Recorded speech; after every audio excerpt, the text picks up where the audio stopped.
Update hari ini kita awali dengan berita aksi juru parkir yang viral di media sosial. Mereka meminta retribusi sebesar Rp100.000 kepada wanita di Asrama Haji Sudiang Makassar, Sulawesi Selatan. Tak hanya itu, para juru parkir tersebut bahkan sempat mengancam korbannya.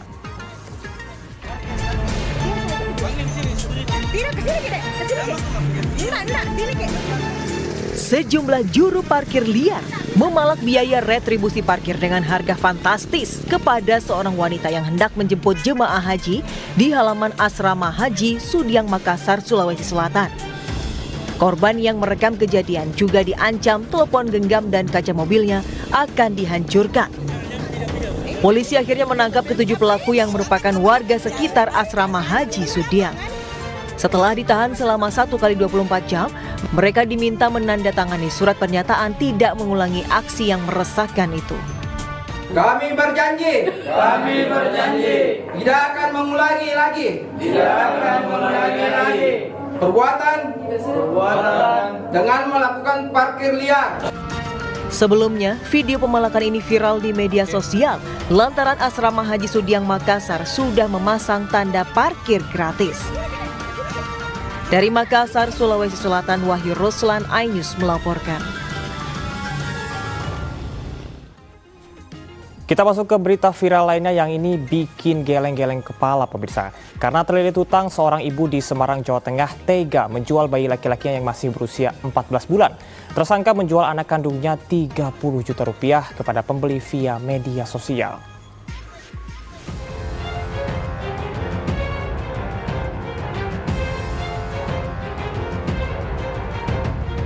HI, ibu rumah tangga asal Bekasi, Jawa Barat ini ditangkap polisi di Semarang, Jawa Tengah. Wanita 29 tahun ini tega menjual bayi laki-lakinya berusia 4 bulan kepada AP. 39 tahun warga Demak, Jawa Tengah yang dikenal lewat media sosial. Kedua wanita ini ditangkap saat bertransaksi jual beli bayi seharga Rp30 juta di sebuah hotel di kawasan Tugu, Semarang. Kasus ini terbongkar setelah suami HI, warga Bekasi, kerap menanyakan keberadaan anaknya. Setelah bertemu, tersangka satu menyerahkan bayi laki-laki anak kandungnya kepada tersangka dua, dan tersangka satu menerima uang sejumlah 30 juta. Ironis, tersangka mengaku tega menjual anak kandungnya karena terlilit utang arisan. Uang 25 juta dari penjualan bayi telah digunakannya untuk membayar utang. Uangnya kemana? Uangnya udah saya pakai. Uangnya dipakai berapa? 25. Ya. Jadi setelah dipakai baru mau minta dibalikin anaknya. Berarti kan ibu. Utangnya berapa? 30. Adopsi kan memang saya belum punya omongan. Jadi berdasarkan rasa iba aja sih saya ingin mengambil anak itu. Kedua tersangka terancam 15 tahun penjara. Polisi menyita sisa uang Rp5 juta. Dari Semarang, Jawa Tengah, Kristadi melaporkan.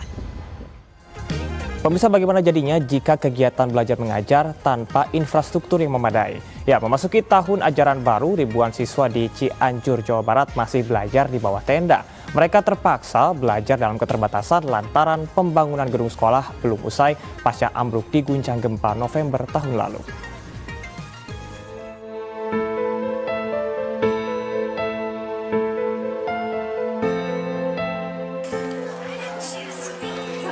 Dalam keterbatasan, ribuan siswa SD Negeri Karangpawitan, Desa Cikaroya, Kecamatan Warung Kondang, Cianjur, Jawa Barat, belajar di bawah tenda.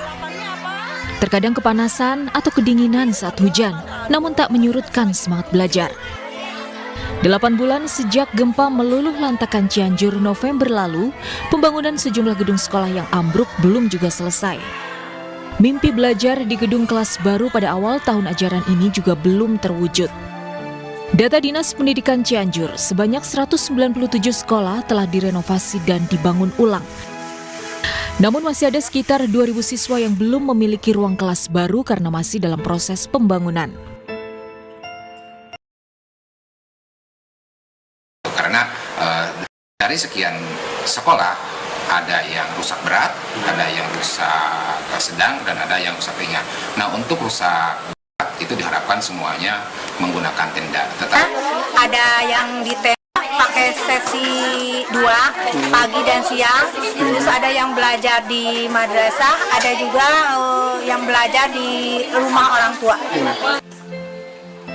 Pembangunan gedung SD Negeri Karangpawitan diperkirakan selesai pada Agustus mendatang. Dari Cianjur, Jawa Barat, Muhammad Andi Isyan, iNews melaporkan. Pemirsa, bagi Anda yang berencana untuk berakhir pekan ke kota Bandung, Jawa Barat, pastikan untuk membawa pakaian hangat. Karena Bandung akan mengalami fenomena suhu dingin hingga Agustus mendatang. Suhu terendah bahkan mencapai 15 derajat Celcius. Ini lebih dingin loh dari AC rumah.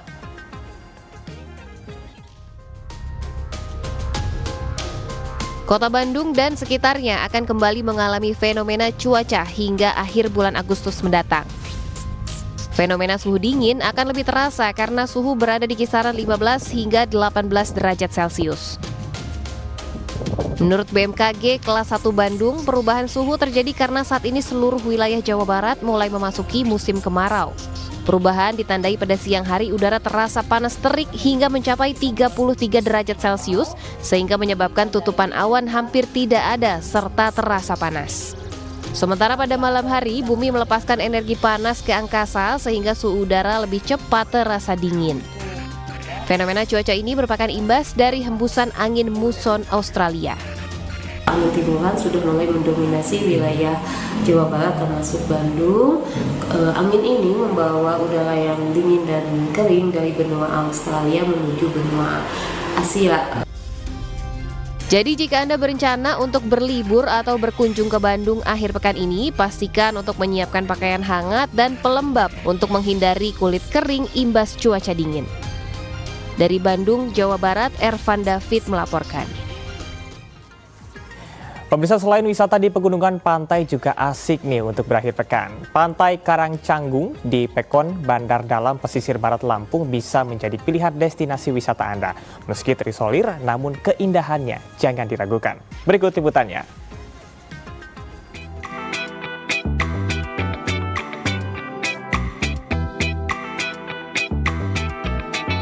Pemandangan hamparan pasir putih yang indah dengan latar belakang Samudra Hindia adalah pesona Pantai Karangcanggung di Kecamatan Bangkunat, pesisir barat Lampung.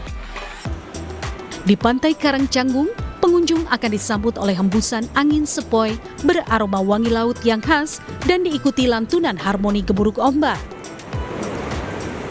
Dengan keindahan eksotis, sudah pasti pengunjung akan betah berlama-lama di lokasi pantai ini. Bagi para pencinta fotografi, lokasi Pantai Karangcanggung menjadi spot yang tepat untuk pengambilan gambar dengan panorama alam yang masih alami. Ya, pantainya bagus sih, cuma kalau di sini kan cuacanya kadang buruk, kadang hujan. Kalau hujannya nggak tanggung, jalannya parah juga, gitu ya. Jadi kesini nih hari-hari panas gitu ya? Iya. Fasilitasnya mungkin fasilitas rekreasi kan seperti itu, Pak. Seperti apa itu? Seperti kalau kita bikin bukan kan seperti itu. Bisa untuk bertemu kan seperti itu. Kita dengan pemerintah pusat itu untuk segera, artinya jalan kita, artinya jalan tembus dari warga Bandar Dalam ini untuk menuju keluar itu bisa, artinya akses ke jalannya bisa dipegang kan seperti itu, Pak. Pengelola pantai berharap pemerintah segera menerbitkan izin perjanjian kerjasama pembangunan akses jalan supaya dapat membuka keterisoliran di daerahnya. Dari pesisir barat, Enrico Ngantung, iNews melaporkan. Kalau ngomongin pantai, pasti udah inget dengan Pulau Dewata, Bali. Nah, ternyata pemirsa, Kalimantan juga punya destinasi wisata yang tak kalah menarik untuk dikunjungi dan cocok bagi Anda untuk pemburu senja. Karena kabarnya keindahan sunset di lokasi ini 11-12 lah dengan pemandangan di Pulau Dewata. Kita lihat yuk.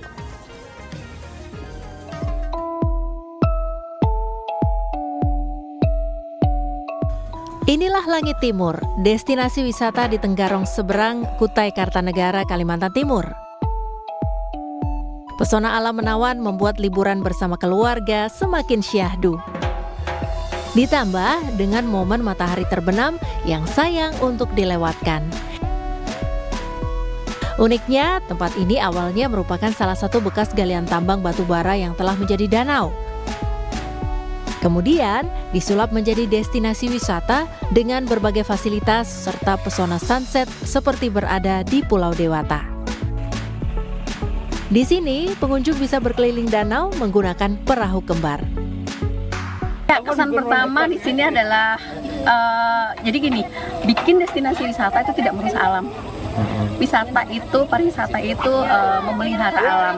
Jadi kita memperindahnya supaya kita bisa menikmatinya lebih bagus lagi, lebih nikmat lagi untuk para pengunjung. Maksudnya kalau mau lihat sunset, ala-ala di Bali lihat sunset, pergilah ke langit timur karena sunsetnya di arah barat. Itu satu. Yang kedua, kenapa dia pakai langit timur? Karena timur itu awal dari kehidupan. Bagi para pemburu destinasi alam, Langit Timur wajib masuk dalam daftar lokasi berlibur. Untuk menikmati semua fasilitas termasuk biaya masuk dikenai Rp100.000. Dari Samarinda, Kalimantan Timur, Hashim Ilyas, iNews melaporkan. Kucing bukan sembarang kucing. Setelah ini kita akan melirik usaha budidaya kucing ras Bengal yang dijual hingga Rp15 juta per ekornya. Tetaplah di Okezone Updates.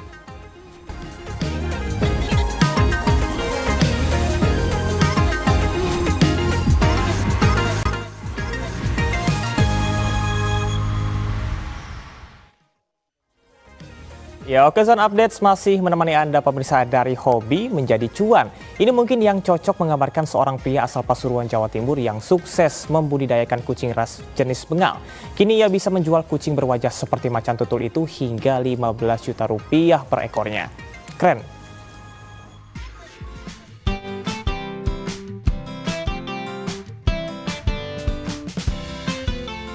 Ini dia kucing ras jenis Bengal milik Mudofir, warga asal Kelurahan Purworejo, Kecamatan Purworejo, Kota Pasuruan, Jawa Timur. Pria ini berhasil ternak kucing asal California, Amerika Serikat yang motifnya mirip macan tutul.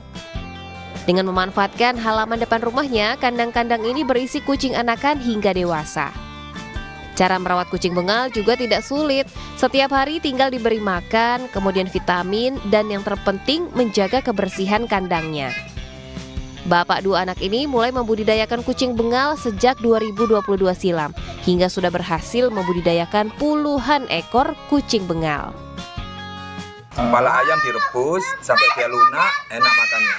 Tapi kalau dimasak biasa, nanti gak lunak, tulangnya gak lunak. Kalau ini lunak tulangnya. Ternyata dari hobi memelihara kucing, ia mampu meraup cuan Rp6 juta per bulan hingga bisa untuk memenuhi kebutuhan keluarga. Sementara harga adopsi per ekornya mulai dari 6 hingga Rp15 juta tergantung ukuran dan corak bulu. Dari Pasuruan, Jaka Samudra, iNews melaporkan. Ya, seorang barista biasanya dikenal menjadi penentu keberhasilan dari sebuah coffee shop. Para barista ditantang menciptakan seni latte yang indah, bahkan adrenalin para barista juga diuji dengan berinovasi menciptakan resep baru minuman kopi dalam waktu 8 menit saja.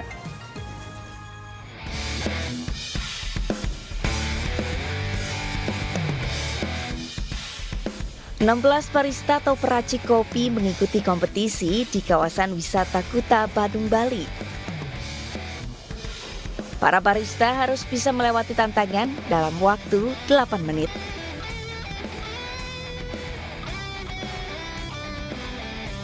Tantangan pertama, para barista harus bisa menciptakan seni latte yang indah sesuai pola yang ditentukan, serta meracik kreasi minuman baru yang berbahan susu gandum dan campuran kopi. Para peserta akan dinilai secara keseluruhan, mulai dari aspek rasa, kualitas foam, pattern latte art yang digambar, teknik yang digunakan, hingga kerapihan dan kebersihan dalam proses pembuatan.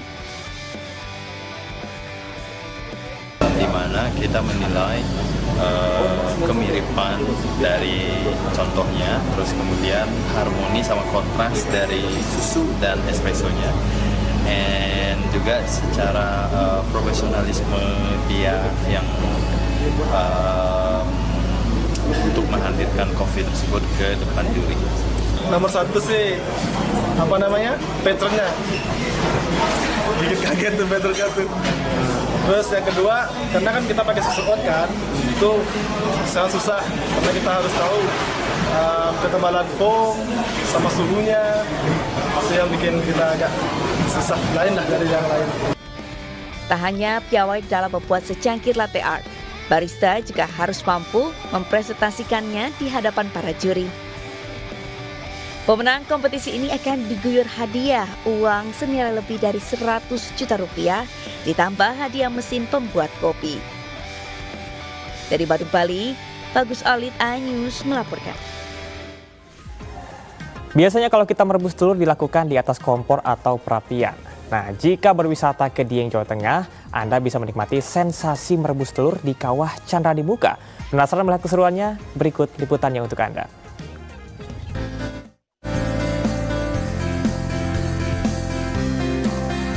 Kabupaten Banjarnegara, Jawa Tengah, selain menyimpan banyak wisata dan panorama alamnya yang indah, ternyata juga banyak menyimpan sejumlah kuliner unik.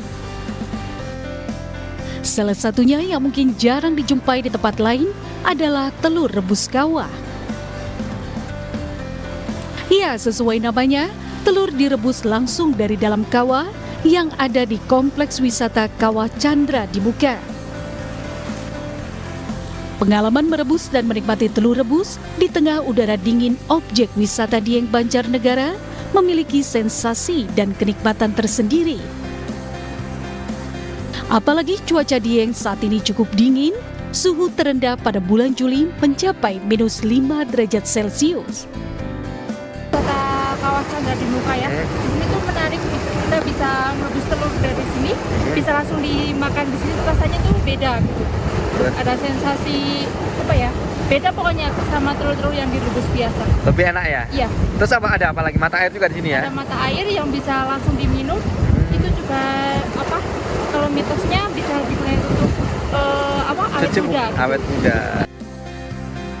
Nah, bagi Anda yang ingin mencicipi telur rebus kawah, Anda bisa berkunjung ke dataran tinggi Dieng.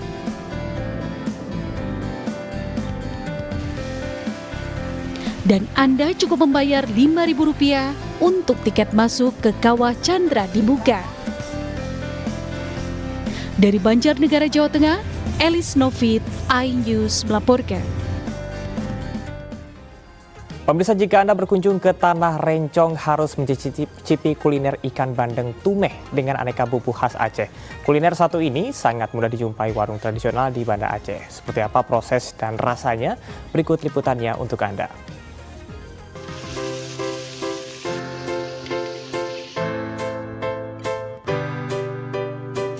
Jika menyebut kuliner khas Aceh, Anda langsung terbayang dengan kopi, mie Aceh, serta kuah belangong. Namun siapa sangka di Aceh juga ada kuliner ikan muloh tumeh yang memiliki rasa gurih. Perpaduan rasa dan daging ikan yang lembut sangatlah gurih dan nikmat di lidah. Olahan ikan muloh tumeh warisan masyarakat Aceh tempo dulu ini biasa dibuat dari ikan bandeng. Rasa kuahnya ini sangat mantul, mantap betul. Ini percampuran antara beberapa jenis rempah Aceh yang dipadukan dengan ikan bandeng. Rasanya manis, luar biasa. Oke. Mantap. Untuk proses pembuatannya sangatlah mudah. Ikan bandeng yang telah dibersihkan dan dikeluarkan isi dalamnya lalu potong kecil-kecil dan dilumuri dengan aneka bumbu rempah khas Aceh. Kemudian diaduk menjadi satu lalu dimasak di atas wajan selama 20 menit. Setelah mendidih, ikan muloh tumeh yang telah empuk ditambah dengan taburan daun kari untuk menghasilkan aroma rasa nikmat dari kuah yang kental. Ini adalah makanan khas kerajaan Aceh pada masa zaman dahulu kala. Dan ini adalah bumbu masakan Indatu dari dulu. Yang penasaran, harga ikan muloh tumeh ditawarkan cukup murah, yakni Rp15.000 per porsinya. Dari Banda Aceh, Syukri Sarifuddin melaporkan. Pemirsa, jika Anda penasaran dengan busana bangsawan Eropa di tahun 80-an, Anda sangat cocok untuk melihat koleksi fashion designer Didi Budiarjo.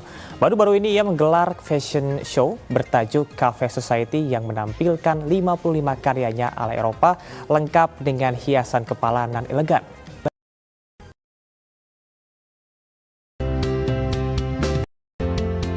Hadir dengan koleksi yang memikat hati para tamu undangan, fashion designer Didi Budiarjo sukses mewujudkan esensi kesederhanaan sekaligus kemewahan dalam peragaan busananya. Bertempat di Hotel Mulia Senayan, Jakarta, sebanyak 55 busana kreativitas Didi Budiarjo bertemakan kejayaan fashion tahun 80-an ditampilkan.